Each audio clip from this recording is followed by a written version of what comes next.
தன் ஸ்ரீ விக்னேஸ்வரன் கிண்ண தேசிய சிலம்ப போட்டியை மாயிகா தேசிய தலைவர் கடா லூனா ஸ்பாயா பசாரில் நேற்று தொடக்கி வைத்தார். மலேசிய சிலம்ப கழகத்தின் கடா கிளை, MIED எனப்படும் மாஜு மேம்பாட்டு கழகம், மாயிகாவின் தேசிய விளையாட்டு குழு ஆகியவை இணைந்து அந்த 3 நாள் போட்டியை தேவி ஸ்ரீ கருமாரியம்மன் மண்டபத்தில் ஏற்பாடு செய்துள்ளன.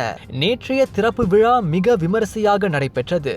நாடு முழுவதும் 300க்கும் மேற்பட்ட சிலம்ப வீரர்கள் 30 பிரிவுகளில் போட்டிகளில் பங்கெடுத்தனர். இது வெறும் போட்டிக்களமாக இல்லாமல் சிலம்பாட்டக்காரர்கள் மத்தியில் ஒற்றுமையை வளர்ப்பதையும், இந்தியர்களின் இந்த பாரம்பரிய தற்காப்பு கலையின் பெருமையை உயர்த்துவதையும், தேசிய அளவில் விளையாட்டு உணர்வை ஊட்டுவதையும் நோக்கமாக கொண்டது.